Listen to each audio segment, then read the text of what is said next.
No sabemos bien la modalidad con que van a desenvolverse ustedes, los hemos convocado a principio a partir de un muy interesante artículo publicado en el diario La Nación sobre la debilidad de las instituciones, y yo, pensando en ustedes dos, he visto que los dos están en la política desde ángulos distintos. Brillo tiene una larga experiencia política en la provincia de Neuquén, y la licenciada Monteserín es más bien académica en toda su formación, aunque ha estado en el gobierno nacional también, y de alguna manera son de dos generaciones distintas, lo cual resulta interesante, un diálogo que es a la vez de gente con experiencia política, proveniencias muy bien distintas, no sé qué es lo que los llevó a la unión en ese artículo, y por eso queremos escuchar, probablemente porque aportan dos visiones diferentes para un problema común que nos afecta a todos y que evidentemente ha concitado interés en los miembros, porque tenemos en este momento 42 participantes. La idea es que no sabemos cómo ustedes se van a organizar en su diálogo. Le vamos a dar la palabra primero por razón de deferencia, espero que no lo tome a mal, la licenciada Monteserín, después que hable ella y que hable usted, pues hay abierto una posibilidad de diálogo con la gente que está siguiendo esta charla, que se va a hacer ya se explicó, por anotación de pedido de palabra, o simplemente en algunos casos de personas que no pueden anotarse, que se dan cuenta que no los han anotado, pueden hacer señas. Bueno, esta es la introducción. Ustedes saben que están por asistir a un foro que hace más de 30 años que se hace en el Club del Progreso. Antes lo hacíamos con un almuerzo muy agradable y ahora lo hacemos con un Zoom que espero que también sea agradable. Adelante, la licenciada Monteserín, le damos la palabra. Bueno, Roberto, muchísimas gracias. Muchísimas gracias a vos, a Guillermo Lescano y al Club de Progreso por esta invitación, que, como bien dijiste, tiene relación con ese artículo que salió el 11 de marzo en La Nación, que lleva el mismo título que la charla, La fragilidad institucional de la Argentina, el fraude político. Y nosotros hemos pensado mostrarles un PowerPoint muy, muy cortito, son solamente 3 slides, y vamos a hablarles un poquito más allá de lo que está en el artículo, porque el artículo lo pueden leer con total tranquilidad, y vamos a poner el acento sobre todo en la fragilidad institucional de la Argentina, que es esto lo que estamos argumentando. Y entonces, primeramente va a empezar el doctor Jorge Brillo, haciendo referencia a este concepto de fraude político, que, bueno, parte de esto te quería comentar, Roberto, debido a tu duda respecto de el intercambio que nosotros tenemos con Jorge, y la verdad es que sí, porque ha sido muy interesante. Justamente sobre esto quiero decirles mi sorpresa, pues estábamos charlando y Jorge con mucha vehemencia dijo, ¿por qué hay fraude político? Y a mí me parecía como muy fuerte este concepto, ¿no es cierto? Y sin embargo, bueno, en el trabajo de generar el artículo, hemos tenido muchísimos descubrimientos. Y los queremos compartir con ustedes para, bueno, para justamente debatir, porque nos parece muy importante, primero hacer conciencia del fenómeno, para luego aprender y poder crear y empoderar herramientas cívicas como políticas también. Así que yo me voy a encargar en esta primera parte de compartirles pantalla y le voy a dejar la palabra al doctor Jorge Brillo. Les agradezco a todos por estar en esta charla presentes. Jorge. Sí, buenas tardes, muchísimas gracias por la invitación, honrado por participar en este evento. Este análisis se da dentro de un contexto que es nuestra Constitución Nacional. Nuestra Carta Magna sabiamente determina en su artículo primero que el gobierno adoptará la forma representativa, republicana y federal. Es decir, que clarifica bien que es un gobierno republicano, de los poderes y el equilibrio de poderes. Y al definir el poder ejecutivo, dice que será desempeñado por un ciudadano que tendrá el título de presidente de la Nación Argentina. Luego, hace referencia al vicepresidente, que preside el Senado, y excepcionalmente el vicepresidente, y en carácter restrictivo, reemplaza al presidente en caso de ausencia, de muerte, de renuncia o de destitución. Eso es lo que estipula nuestra Constitución Nacional. El fraude es un concepto que se exterioriza, el fraude político, a raíz de la última elección del 2019, cuando consideramos nosotros que hubo un engaño a la población, porque un porcentaje importante de ciudadanos que en definitiva definieron el triunfo electoral de la fórmula Fernández-Fernández, votaron esa fórmula, se encargaron de acompañar la fórmula de Fernández-Fernández. Es decir, ahí se exterioriza el engaño político fundamental, que prioriza la posibilidad de que venza esta fórmula. El fraude, en un concepto amplio, es la declaración falsa en salvaguarda de la verdad que impone la posibilidad de conseguir un objetivo, que es seducir, influir en la voluntad de otro para que actúe en su detrimento. ¿Qué es lo que ocurrió en la Argentina? Porque el fraude político es tan importante que afectó la base del contrato electoral. Lo afectó de tal manera que aún hoy tenemos gravísimas consecuencias. En esta afectación de fraude político, ¿qué es lo que realmente aconteció? Que la Constitución Nacional, como garante de derechos y garantías, y fue creíble para nuestros ciudadanos que la fórmula Fernández-Fernández cumplía con la Constitución Nacional. La ciudadanía estaba convencido que el presidente sería Fernández y desarrollaría todas las funciones que le marca la Constitución, y que Cristina Fernández de Kirchner se limitaría a una función constitucional de presidir el Senado y reemplazar al presidente en las circunstancias que le impone la Constitución Nacional. No ocurrió todo lo contrario, se trastocaron los roles. ¿Cuál fue en realidad el efecto político? El efecto político fue que se accedió al poder de esta manera, y el poder en forma prioritaria lo ejerce el presidente formalmente, pero el poder real lo ejerce la vicepresidenta, con la posibilidad cierta y demostrado actualmente de que pretende una continuidad en la sucesión de los cargos de forma autocrática, porque ya se habla, como es de público conocimiento, que el futuro presidente podría ser con muchas probabilidades su hijo, Máximo Kirchner, o eventualmente él ocuparía un rol parecido a lo que actualmente ocupa Cristina, con alguna otra persona que se utilizaría como algo parecido a lo que ocurre con Fernández. Esta fórmula, presidente Fernández-Fernández, fue, reitero, creíble, pero es consecuencia de una campaña publicitaria que los actores, estas personas, indujeron de tal manera que determinaban que el presidente Fernández cumpliría los roles de la Constitución. Era un hombre moderado, sería un hombre dialoguista, y que la vicepresidenta, Cristina, ocuparía limitadamente su rol de vicepresidenta, presidir el Senado.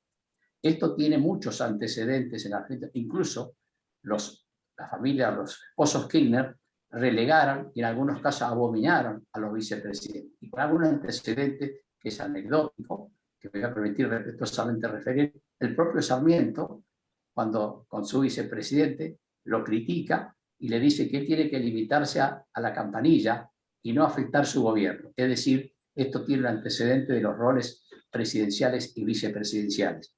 En toda cuestión de qué ha ocurrido, se ha subvertido el orden constitucional, por cuanto el presidente tiene la firma, pero el poder real lo tiene la vicepresidenta, sin responsabilidades, sin consecuencia jurídica ni política, en absoluta arbitrariedad, porque está en un rol constitucionalmente anodino, pero en la realidad tiene el poder real absoluto de la nación. Hay casos que los periodistas destacados de la Argentina hoy lo enuncian, en estos momentos, en los últimos los periódicos y periodistas como Fernández Díaz, Morales Solá, Pagni lo determina muy bien. Eso con claridad. A simple título ejemplificativo, puedo mencionar algunos. El poder absoluto sobre la Secretaría de Energía, sobre YPF, sobre las cuestiones de las cajas, el manejo indiscriminado del dinero y últimamente un hecho publicitado grotesco, vergonzante, que el presidente de la República, el jefe de gabinete, el ministro de Economía no pudieron desplazar a un funcionario de segunda línea simplemente por la oposición, ni siquiera expresa y pública de la señora vicepresidente. No lo pudieron desplazar. Con ese hecho grotesco pone en evidencia absoluta del poder real de la señora vicepresidente. ¿Cuál es el efecto político? ¿Cuáles son las consecuencias? Que se adultera la identidad de quien nos representa en el ejercicio soberano del poder. Se trastocan las reglas, se abusa del mecanismo democrático para violar, para vulnerar la democracia. En todo este contexto es que prácticamente no caben dudas que hoy el poder real en la Argentina lo tiene un vicepresidente que no tiene responsabilidades ni consecuencias jurídicas y que es de tal gravedad en el presente y para el futuro que el pueblo argentino, los ciudadanos, seguramente tendremos que analizar y tratar en profundidad. Por ahora termino mi parte y le cedo a Paula Monteseric. Por favor.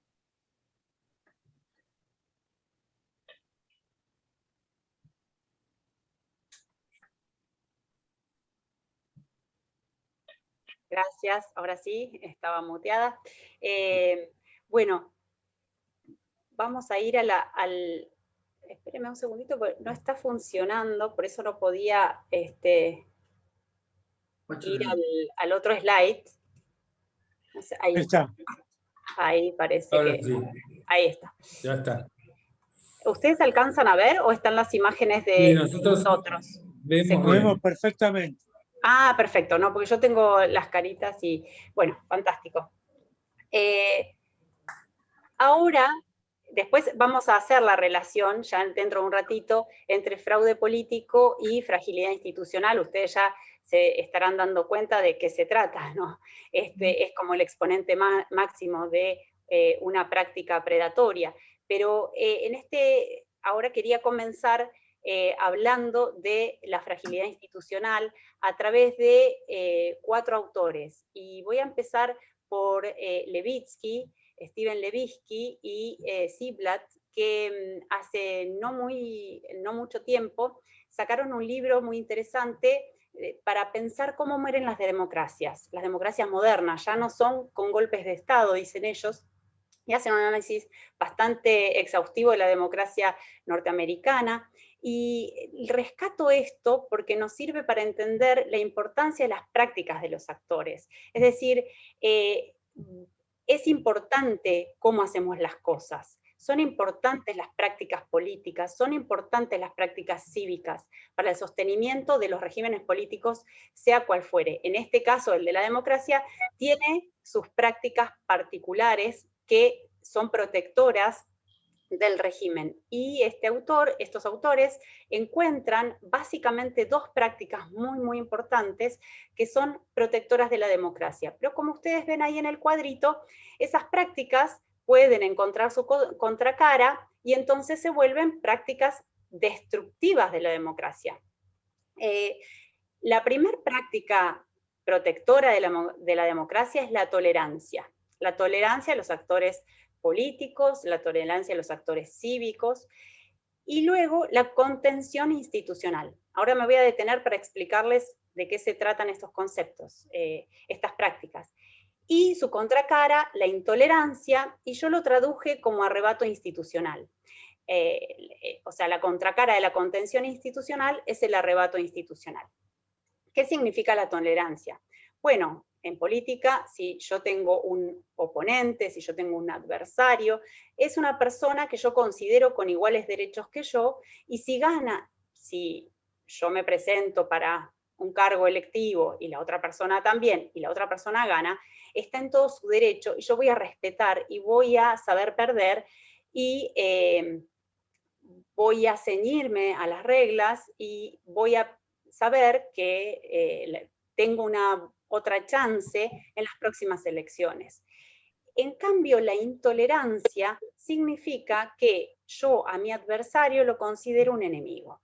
Y si lo considero un enemigo, lo quiero eliminar de la faz de la tierra. No me va a gustar si accede al gobierno, voy a tratar de que no termine su gobierno, voy a tratar de sacarlo. No me interesa el mundo de esa otra persona. ¿Por qué? Porque es directamente un enemigo con el que tengo que luchar. No tengo que competir electoralmente, tengo que lucharlo, tengo que sacar fuera del mundo. Perdón. La contención institucional significa, tiene como dos dimensiones, una que es política y otra más jurídico-política. La dimensión política tiene que ver con autolimitarse, subutilizar el poder institucional, los recursos de poder, los mecanismos de poder.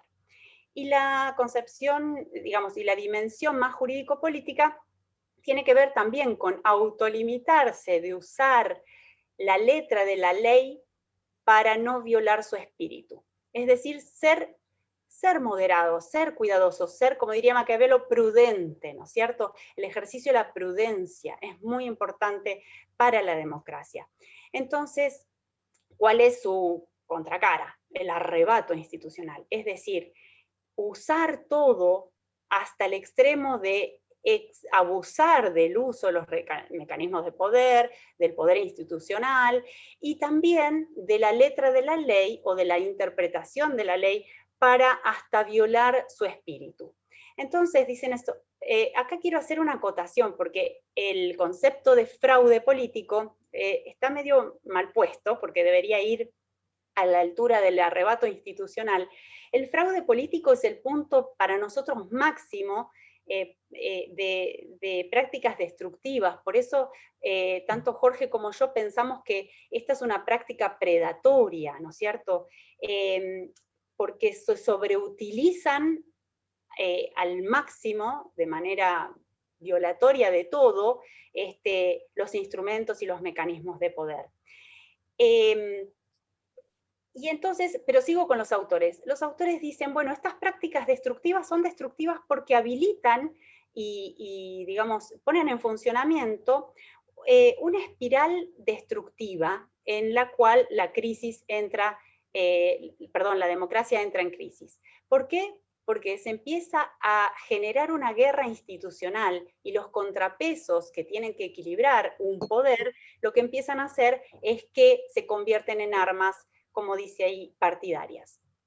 En la Argentina, nosotros hace rato tenemos, perdón que hago una digresión, pero los autores, este libro es del 2018, traducido al castellano en el 2020. Estos son descubrimientos, descubrimientos que están haciendo a partir de Trump y de lo que les estuvo pasando con la democracia en el periodo de Trump y antes. Pero son, digamos, descubrimientos que están haciendo estos autores norteamericanos. En cambio, en la Argentina, hace ya muchísimo tiempo que venimos no solamente con estas prácticas, sino también con lo que nosotros denominamos fraude político, que es como un punto máximo, es como el arrebato institucional paradigmático, si quieren, ¿no? Que por eso nosotros lo llamamos como práctica predatoria. Entonces, me interesa subrayar esto que les decía al comienzo, que estos autores tienen una perspectiva de la acción de los actores políticos, y entonces me gustaría poner el acento ahora en ver un poquito más cómo se origina el fraude político, en función a qué cosas, cuál es la génesis de este fraude político, desde la perspectiva de los actores, para poder ir un poquito más allá en un ratito. ¿Cómo es esa lógica de acción de los actores que violan la confianza de los ciudadanos, ¿no es cierto? Acá tenemos ¿alcanzan a ver bien ustedes ahí? Sí. Perfecto. Sí, sí. En este cuadrito están los tres elementos, y esto nosotros lo pusimos en el artículo también, ahí lo citamos a Donald Cressey. Donald Cressey es un autor que muestra la lógica de acción del fraude, es decir, de los defraudadores. Lo que pasa que a nosotros nos pareció tan increíblemente explicativo de la lógica de los violadores de confianza en la política, es decir, de los que cometen fraude político, que por eso lo pusimos tanto en el artículo como yo lo traigo a colación ahora. Los tres elementos son la motivación, es decir, el actor tiene una necesidad que lo lleva, que lo motiva a cometer el fraude. En este caso, para Cristina, la motivación es inmensa, porque básicamente la motivación tiene que ver con su impunidad. Para Alberto Fernández también hay una motivación, sería la oportunidad única de manera directa, sentarse en el sillón de Rivadavia.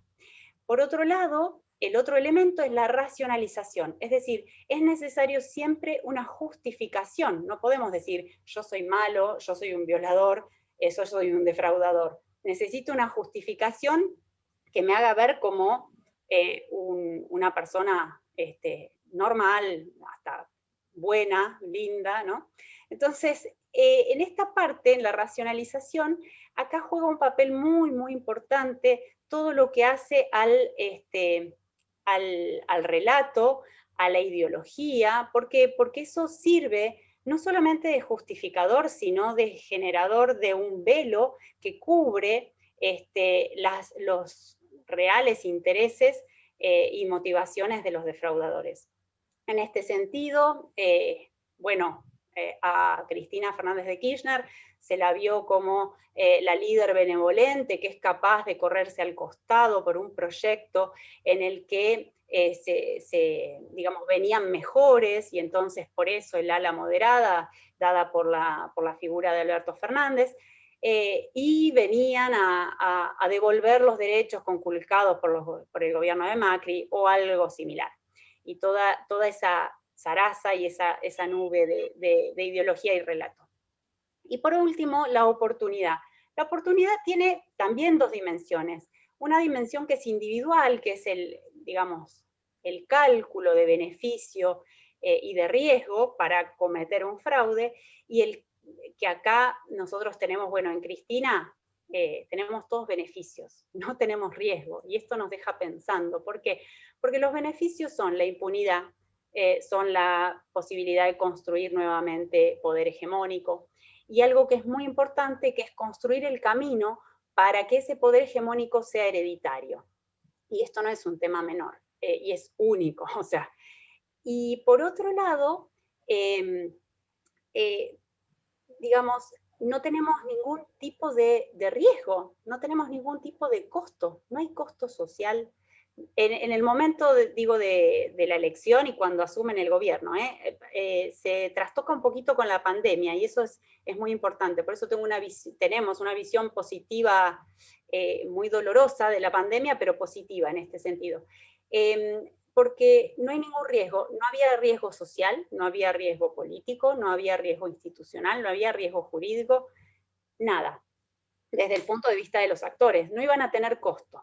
Entonces, eso genera desde nuestro punto de vista, una gran explicación de por qué se hacen estas cosas, ¿no?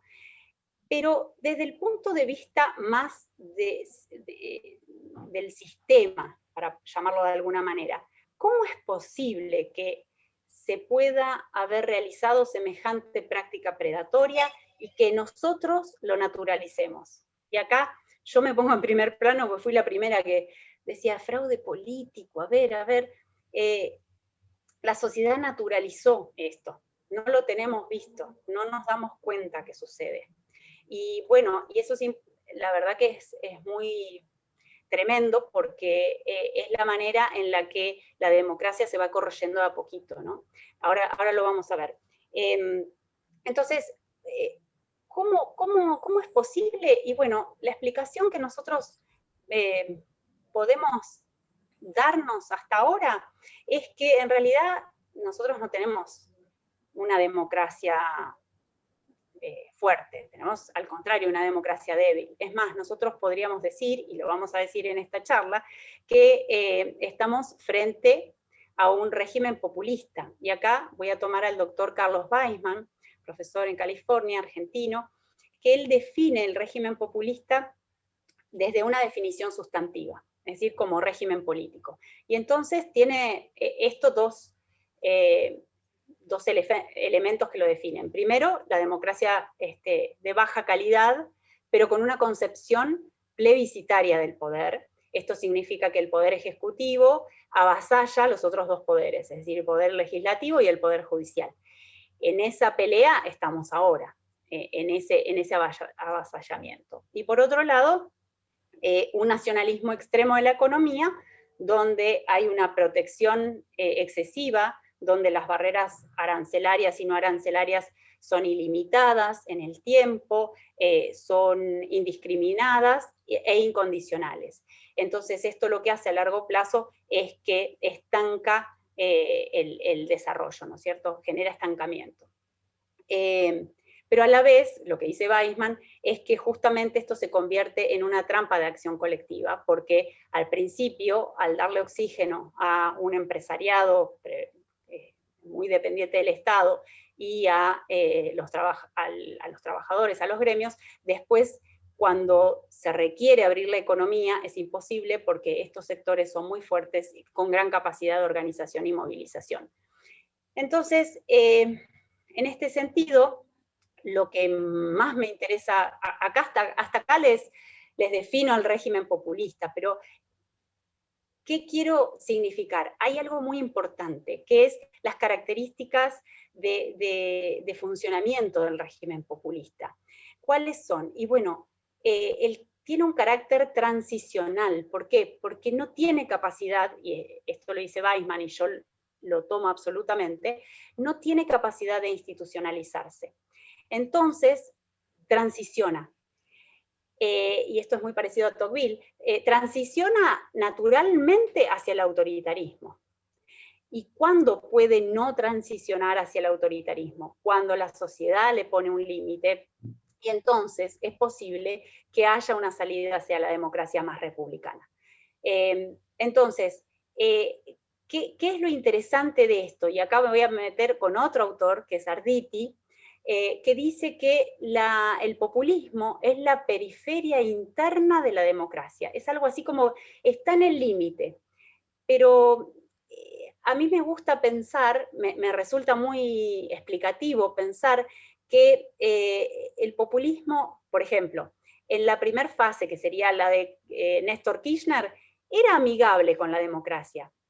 Algo que dice Arditi, ¿no? Bueno, es amigable con la democracia. Después se vuelve cada vez más, empieza a tensarse y se vuelve cada vez más lejano a la democracia.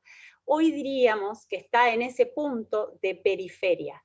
¿Y qué pasa con ese punto de periferia interna de la democracia? Subsiste con los mecanismos de la democracia, pero ya está por ser otra cosa. Va a pasar a ser su reverso.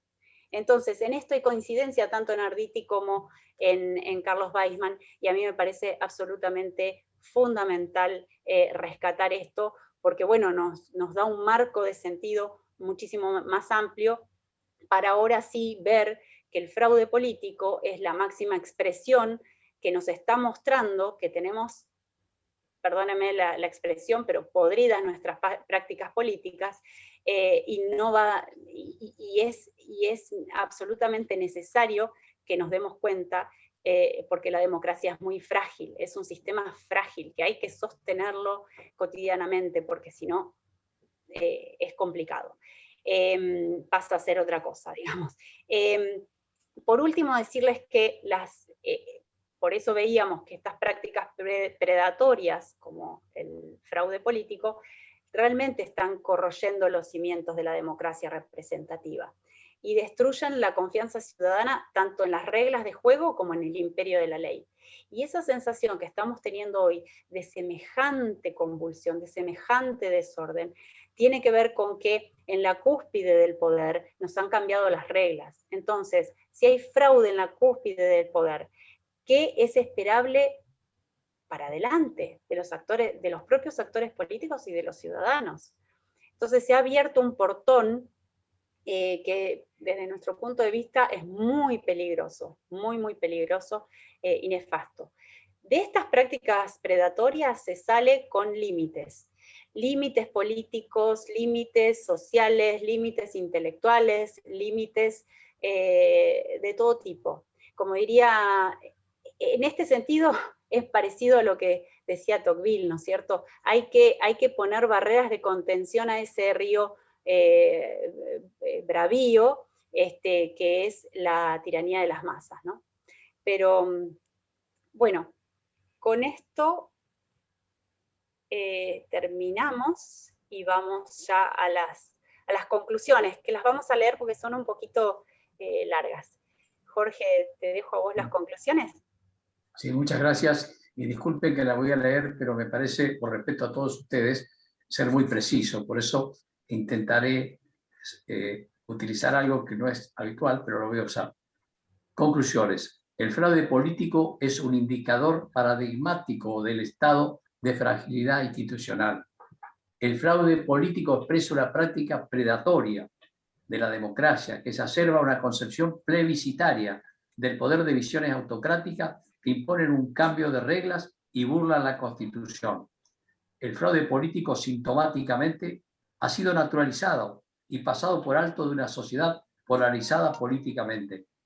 Al calcomer las reglas de juego e insistir en minar el imperio de la ley, se ha trastocado la base del orden político y el equilibrio de poderes, lo cual, en un contexto de pandemia y el ahogo financiero, expone a la sociedad a un estado de vulnerabilidad absoluta, donde la solución temporaria de la cuarentena es parte del problema del avasallamiento de derechos.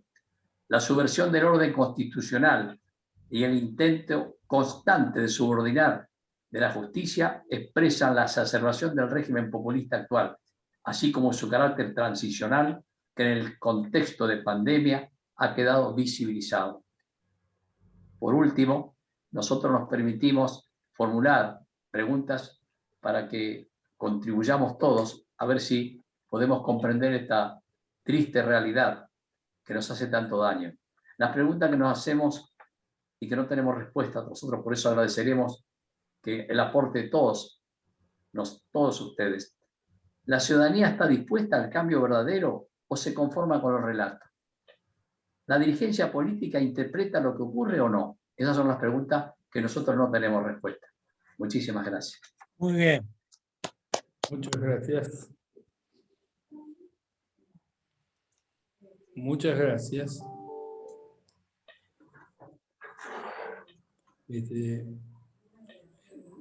Florencia, vamos dando la palabra, pero yo voy a abrir aprovechando la posibilidad de la jefatura, y he observado que uno de los comentarios nos lleva a esto.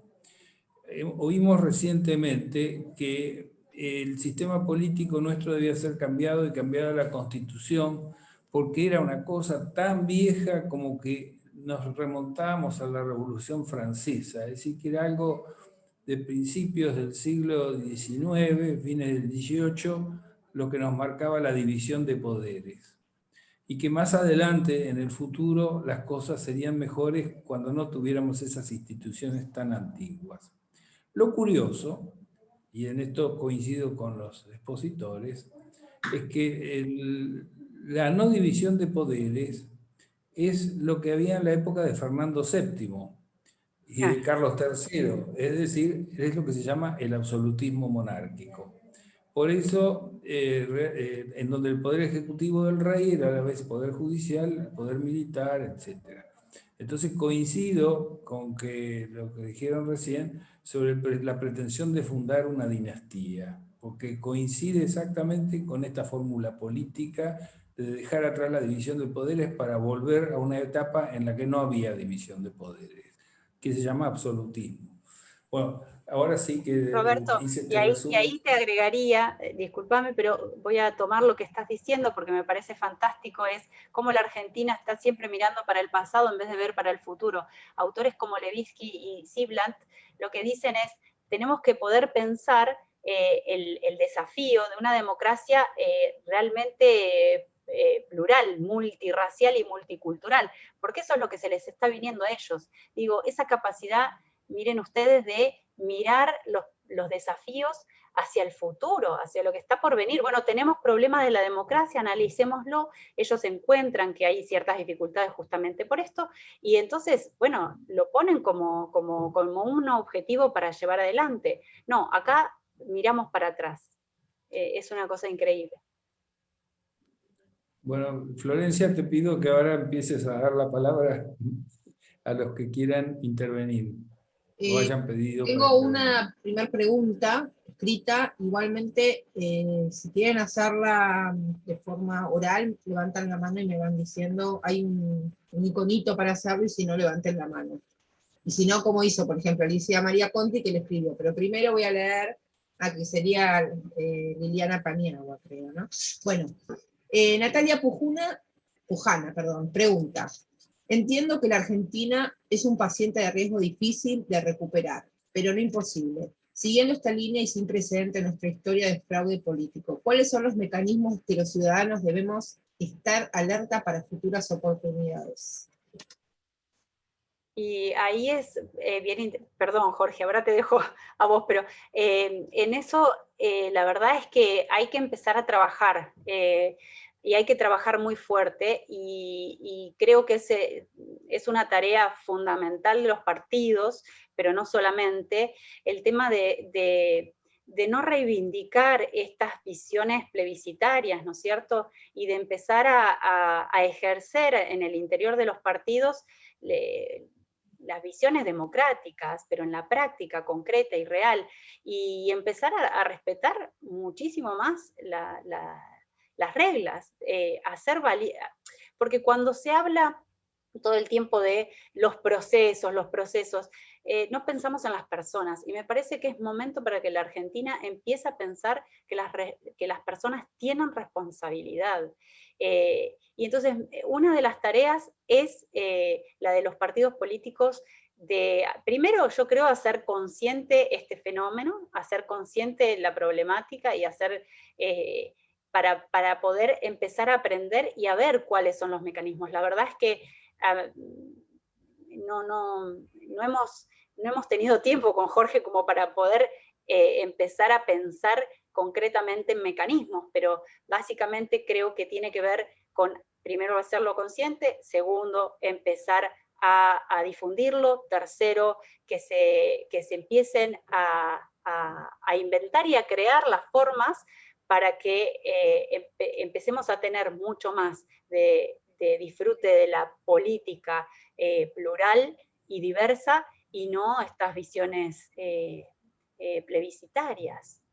Pero la verdad es que te tengo que decir que por lo menos yo no tengo respuesta con un mecanismo que nos va a salvar. Lo que sí sé es que la efectividad de la división de poderes, del respeto del otro, de la ley, eso es algo que se enseña. Las prácticas, las normas entran por las prácticas, y las prácticas se enseñan de una generación a la otra, y eso me parece que en la Argentina está fallando. No sé, Jorge, ¿cuál es tu visión?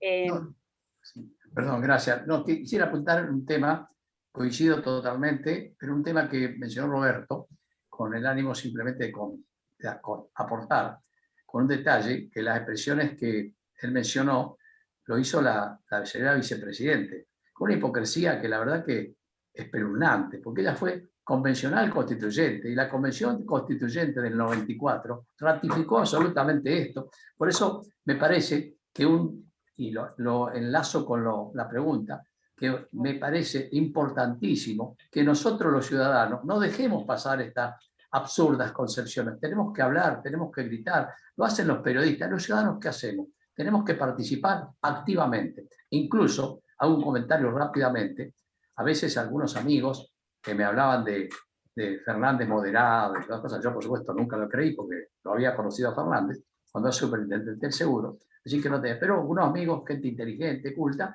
decían, no, Fernández es más moderado, no hay problema. Con lo cual me parecía una enormidad. Por eso todas, en la medida que nosotros no repudiemos, cada uno de nosotros, como hacen los periodistas, participar el ciudadano y hablar de estas cosas y explicitarlo, creo que es la única forma de hacer un aporte real y concreto. No alcanza el esfuerzo que hacen distinguidos periodistas, no alcanza lo que hacen algunos intelectuales, sino que nosotros, los ciudadanos, no alcanza lo que hacen los políticos. Por eso están las preguntas que nosotros formulamos al final. ¿Está preparada la dirigencia política hoy para interpretar esta realidad? No sé, que sean los ciudadanos que hablemos fuerte y que pidamos las cosas. Perdón, gracias. Lili, tenés la palabra. El sistema republicano está basado en la división de poderes, pero también en el juego de pesos y contrapesos de la República. Por suerte, el populismo cleptócrata actual que nos gobierna no leyó a John Locke, porque John Locke hablaba de dos poderes.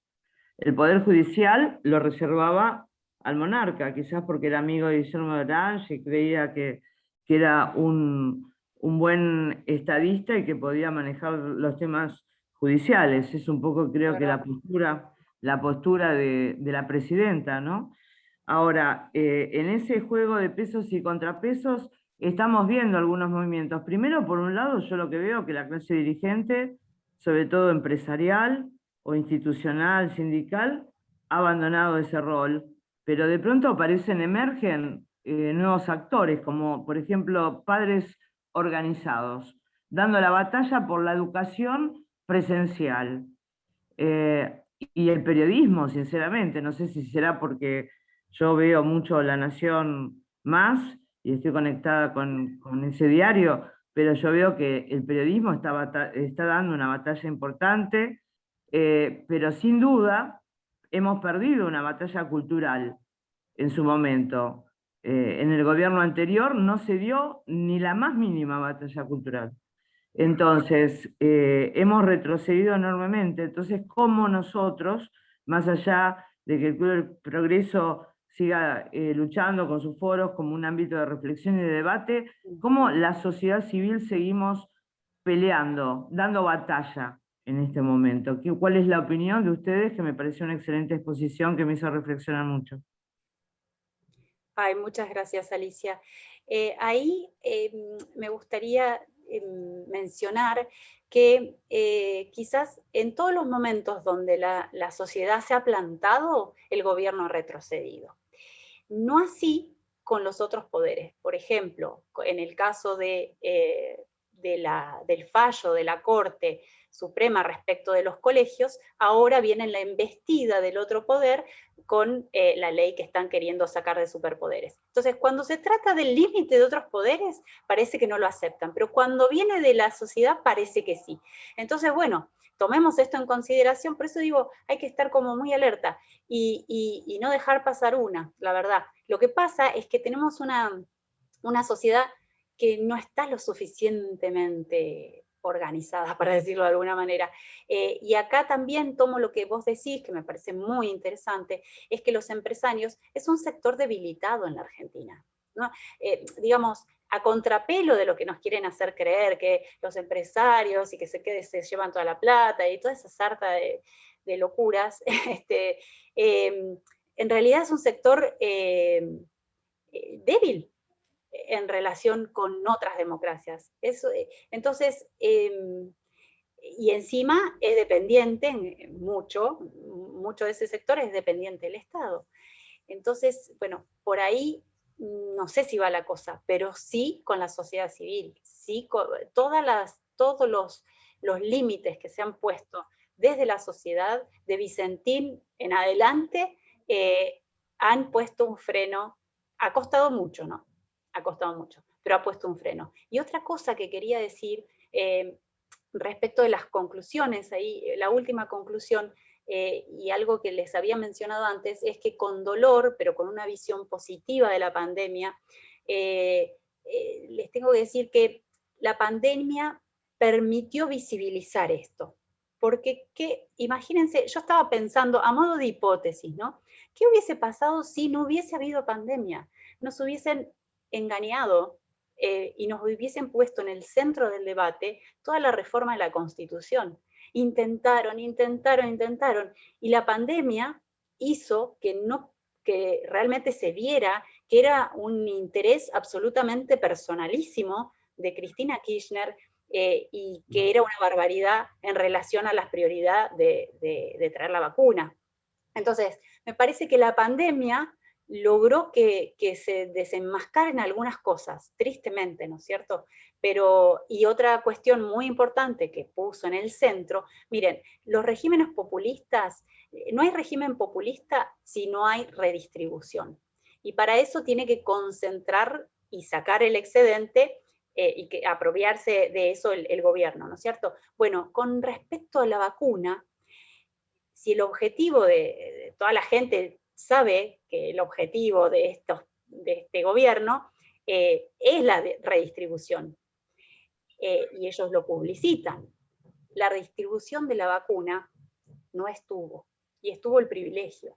Y eso por eso cala tan profundo, y por eso ellos tratan de silenciar este tema, y hay que tratar de no silenciarlo. Y hay que tratar de, en la sociedad civil, digamos, aprovechar estos temas para ir visibilizando el peligro de estas cosas, porque quizás el ciudadano común no lo ve, digamos.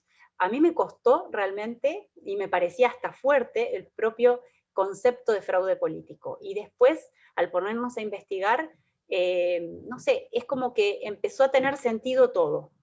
Entonces me pongo en el lugar de los ciudadanos que ven el caos, pero que no entienden hacia dónde va.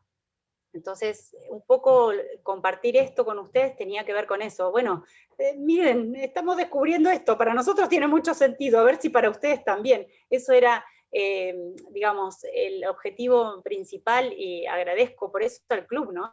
Me parece que estos ámbitos también hacen muchísimo bien para poder compartir estas ideas, mis puntos de vista, ¿no? Perdón, estoy acaparando y no lo... Jorge, metete, vecino. Acaparo. No, está perfecto.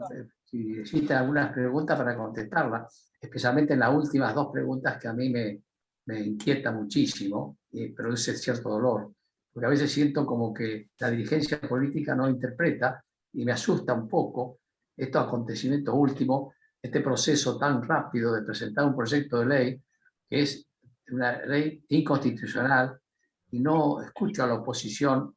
O no. Estás diciendo las elecciones, el corrimiento del plazo de las elecciones. No, no se entiende tampoco. Y además superpoderes, los superpoderes que le dan al presidente de la República. Porque el presidente de la República no es Cristina Fernández de Kirchner, que va a manejar arbitrariamente la intervención. Por eso, en ese aspecto apunto, no observo la conducción política que se interprete cabalmente estos temas. ¿Se vio? Guillermo Lascano Quintana pidió la palabra. Pero antes la tiene una señorita a la que no le diste la palabra. No, era Liliana Paniagua, después venís vos. Ah, que disimulada por Alicia María Conti. Claro, ahora venís vos, Guille. Bueno, yo quiero agradecerle especialmente a los dos disertantes por la claridad de las exposiciones, y me permito, voy a hacer una breve reflexión que hago con mucha frecuencia. Yo creo que el hecho de que la sociedad se manifieste es muy bueno, muy saludable, pero me gustaría que esta sociedad se organizara un poquito más, sobre todo dándole cabida a los partidos políticos. Hoy tenemos espacios políticos que yo no sé muy bien qué quiere qué quiere decir, pero parece que son personas que se reúnen de vez en cuando, distribuyen cargos, hacen discursos, pero el partido político es algo más que se necesita, y creo que sobre eso deberíamos trabajar, sobre todo ustedes que son académicos, porque el partido político es el alma de la ciudadanía, que tiene que expresarse cuando el partido político le formula planes, le dice cómo hay que actuar, le señala objetivos y le dice y trata de que estos objetivos sean aglutinados por toda la sociedad, por buena parte de la sociedad, de modo tal que cuando el que gobierne, esté representando verdaderamente una opinión mayoritaria. Este caso que vos señalabas, Paula, sobre los padres que se han federado o aglutinado para defender las clases, es un ejemplo de lo que yo quiero decir. Esto me parece muy importante, pero insuficiente, porque tienen un solo objetivo: que los niños vayan al colegio, que es muy importante, pero no es el objetivo de quien quiere gobernar una nación. El objetivo de que quiere gobernar una nación es mucho más amplio. Entonces me gustaría saber cuál es la idea que ustedes tienen, si la tienen, sobre el rol de los partidos políticos. Perdón, Jorge, ¿querés empezar? sí, por favor. Un tema que me apasiona y estoy convencido. Los partidos políticos son instrumentos esenciales en la Constitución Nacional, y en mi caso particular he tenido el privilegio de participar en un partido político que es el Movimiento Popular Neuquino, con matices que se ha desbordado algunas veces, pero los partidos políticos son fundamentales. ¿Y qué ha ocurrido en el país y en mi provincia también? Se ha prostituido el sistema, utilizándolo como cascarones para ganar elecciones. Por eso nacen las colectoras, por eso nacen todos esos instrumentos que se adhieren a los partidos políticos, que no tienen ideología, simplemente el objetivo, la política ganar las elecciones. No hay una discusión profunda de estos problemas. Por eso creo, mi esperanza está en positivo, que es posible volver a hablar estos temas y que los partidos políticos sean los instrumentos de las discusiones, que capten esas inquietudes, como en el caso de los maestros, que de los ciudadanos que participaron en la necesidad de la educación presencial y participen, pero se han convertido como cascarones vacíos. Ustedes observan que incluso aparece partidos nuevos porque aparece un dirigente, casos que por delicadeza me evito nombrarlo, y esos forman cualquier partido, le llaman cualquier, no tiene ideología, no tienen principio, y los partidos políticos necesitan tener principios, declaraciones de derechos, exactamente, si no se convierten en cáscara utilizados por el poder, por el populismo en su momento. Por eso contesto con contundencia. Es fundamental, pero es fundamental que todos participemos en la política, porque si no está el famoso tema que dice, bueno, los políticos, como si fueran los políticos gentes asteros. Los políticos somos cada uno de nosotros cuando participamos. Si no participamos activamente, los partidos políticos empiezan a perecer. Concretamente, considero que son fundamentales en nuestra organización. No sé si está claro, perdón. ¿Se escucha? Guille. Sí. Paula, no sé si vos vas a acotar algo más o vamos a otra pregunta. No, voy a hacer un comentario yo entonces, perdón. Adelante, Roberto. Robert, habla. Estaba pensando mientras lo oía Jorge Brillo, que antes se decía que antes de los golpes los ciudadanos iban a golpear las puertas de los cuarteles. Y ustedes están diciendo hay que ir a golpear las puertas de los partidos políticos. Sí. ¿Dónde están las puertas? Es decir, ese es el primer problema. Uno sabía dónde estaban los cuarteles, pero es difícil encontrar, porque la gente que está en los partidos políticos está ocupado como por el día a día y enredada en debates internos y externos, y a veces falta ese oído a la sociedad civil. Ahora, evidentemente, la cuarentena es una estrategia para desorganizar la sociedad civil. Y por eso el rechazo de la cuarentena y el ejercicio responsable de la cuarentena es la primera reacción de la sociedad civil. Eso es una cosa que quería decir. Muy bien. Bueno, una pregunta de Julieta Salvucci. Bueno, los felicita a ambos.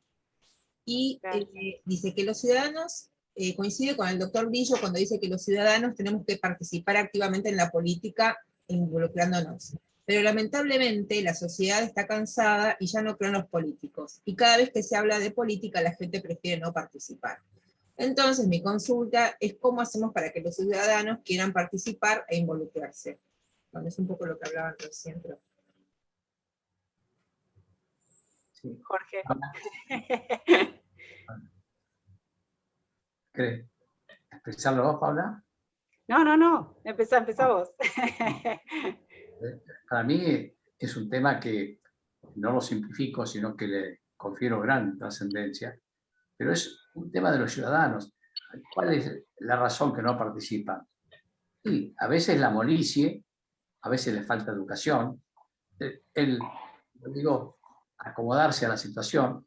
Por eso depende de cada ciudadano. Si los que le interesa el país, los que le interesa tener un país mejor, que haya trabajo y no dádivas irresponsables con ese populismo ultrajante para los ciudadanos, que les interesa otra cosa, tienen que hablar, reunirse con sus vecinos, participar. Y si hay varias estructuras políticas que son, y si no les agrada, modificar, hacer otra estructura política, pero son los únicos instrumentos idóneos constitucionalmente para acceder al poder. Y el poder, desde el poder, con una plataforma, porque el problema en Argentina, en general, y en provincia también ocurre, el poder se utiliza la famosa frase de política agonal, la lucha por el poder. Pero luego viene la política arquitectónica, es distribuir el poder, y nunca se hace. Siempre llega el poder y al otro día empieza nuevamente cómo hacemos para ganar las elecciones, las próximas. Entonces, eso ha habido un fracaso en los partidos políticos. Pero ¿cómo hacen? ¿Lo deben hacer los ciudadanos? Y creo que tienen que inquietarse, no ser incómodos, molestarse, preocuparse. Si no, vamos a caer en algo que después nos vamos a arrepentir. Igual yo sumaría a lo que dice Jorge, o por lo menos doy otra mirada, que para mí hay responsabilidad de los referentes y de los dirigentes políticos, porque si ellos no están justamente para la socialización de los partidos políticos, ¿para qué están? Porque es uno de los elementos fundamentales. Entonces, me parece que es la falta de conciencia también de los dirigentes políticos, de la renovación de sus bases y de la necesidad de incorporación de gente joven para que esos partidos estén verdes y no se sequen. Nosotros vemos partidos que están secos en Argentina y no hay renovación política, y los chicos, los jovencitos, no es que no les importe la política, no les importan las formas secas que tienen los partidos de hacer política, pero hay un montón de cuestiones que los afectan y que los jóvenes quieren mejorar. Lo que pasa que hay una falta de... hay como una brecha generacional que las organizaciones no pueden actualizar, ¿no es cierto? Entonces, y si encima le sumamos estas miradas plebiscitarias y estas cosas de contubernio, ¿no? de la política cerrada, y bueno, es más de lo mismo. Pero esto nos está llevando, no nos olvidemos de las prácticas. Por eso nosotros pusimos en esta charla, expusimos las prácticas más importantes, destructivas o protectoras de la democracia, pero después pensemos en todo el quehacer que es necesario, ¿no es cierto?, de todo tipo y color. Y los partidos tienen una responsabilidad enorme, no solamente los ciudadanos también, porque hay que decir que en la Argentina falta educación cívica. Realmente es un gran bache, es un gran agujero negro. No tenemos educación cívica y por eso tenemos las prácticas que tenemos. Tenemos que empezar un debate serio sobre esto, ¿no? Bueno, acá Jorge, que no, primero, bueno, hay más felicitaciones, ¿no? Bueno, Jorge, que no tengo el apellido, dice lo siguiente: creo que el camino al absolutismo está racionalmente planificado, y en plena ejecución, con acciones y personajes que solo algunos de ellos son conocidos por los ciudadanos comunes. El fuerte adoctrinamiento que lleva a cabo será difícil de afrontar para las acciones de reacción que ciudadanos comunes quisiéramos seguir, más teniendo en cuenta la falta de un claro liderazgo opositor. Eso es cierto. Igual yo no estoy muy a favor del liderazgo opositor, porque si no seguimos con el péndulo, digamos. Hay que cortar con eso. Y para cortar con eso necesitamos mucha oferta electoral y realmente competencia. Pero dentro de marcos necesitamos más oferta electoral que tenga que ver con el pensamiento democrático y no con el pensamiento autocrático. Entonces, me parece que va por ahí la cosa, pero yo quiero más democracia, no menos. No quiero una oposición consolidada, porque después eso no te construye. Arendt dice, de la política, hay política porque hay pluralidad. Somos, donde hay seres humanos, hay un mundo diverso, y que se tiene que poner, se tiene que empezar a encontrar a partir del diálogo, de las perspectivas diversas, de la diversidad que tienen cada uno de los hombres y mujeres, ¿no? Entonces, me parece que bueno, tiene que ver con eso, ¿no? Bueno, tengo dos últimas por el tiempo. Pide la palabra Ricardo Perichón. No sé dónde está. Hola, hola, ¿me escuchan? Ahí está, perfecto, Ricardo. Hola, Ricardo. Hola, sí, buenas tardes a la audiencia. Yo soy de Centenario, Neuquén. Muy agradecido por el doctor Brillo, quien me invitó a participar de este evento. Bueno, yo quería dejarle una visión. Yo hago trabajo muy de campo, muy desde abajo, con algunos grupos, y creo que pese a todo, sabemos de toda esta problemática, que ya lo vivimos años anteriores, hay mucha sinergia desde abajo, hay mucha gente que está deseosa y que está esperando el momento. Yo creo que ahora, en estas elecciones de medio término, ahí va a haber una medición un poquito más clara de lo que estoy comentando. Y creo que la gente ha quedado, como se dice a veces, con ganas de seguir. El argentino es muy en ese sentido, nunca aflojar y continuar, y creo que con esfuerzo vamos a lograr nuevamente a rebatir estos peligros que tenemos. Uno de los temas que yo veo, que cuando veo que acá en Argentina se dice, si no gobierna tal partido, no voy a hablar del partido, no hay posibilidad de estrategias posibles, que son gobiernos, por decir algún término, blandos, flojos, u otro término similar. Creo que es importante conocer, cuando usted habló del enemigo, yo por ahí diría protagonista de interés, porque abarca diferentes aspectos. Yo creo que ellos tienen mucha fortaleza, que tienen muchos conocimientos, no para el bien, sino para lo que está pasando y vemos diariamente. Así que eso no debemos dejar de lado, debemos saber quién están enfrente, debemos aprender y bueno, y usar muchas estrategias. Yo, por diferentes circunstancias, por ahí tuve oportunidad de hablar con algunos y le mencioné, a mí me gusta mucho lo que es el análisis y la estrategia.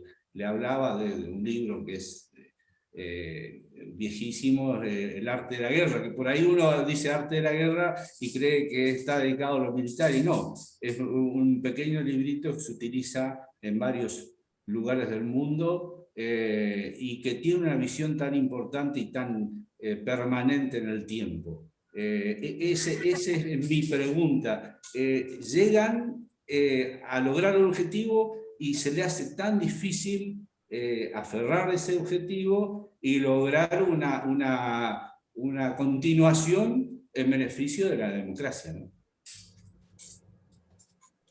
Gracias, Ricardo. Respecto de lo que vos decís, se me disparó una idea que quizás no comenté antes, pero un límite muy importante ahora van a ser las elecciones, ¿no es cierto? Realmente ahí es una instancia decisiva para eso, y me parece que hay que aprovechar, o sea, para que realmente se pueda expresar la gente y le pueda poner un franco límite, porque este poder plebiscitario y este régimen populista, cuando tiene límites, se encausa. Entonces, me parece que la única salida que tenemos por el momento, de corto tiempo, ¿no? Hay otras salidas de más largo término, digamos, pero en el corto plazo y de manera contundente van a ser las elecciones. Gracias por el saludo desde Centenario. Qué bueno que estés acá.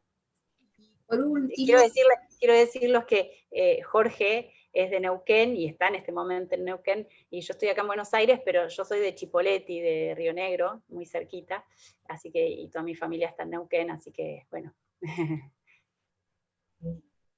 bueno, Por eso es muy bueno que haya gente de Neuquén. Mario Carazale. ¿Mario sigue estando o no está más Mario? ¿Sí? Mario, tenés el micrófono apagado, ahí está. Bueno, comparto casi todo lo que han dicho y los felicito a los oradores, pero quiero hacer una reflexión.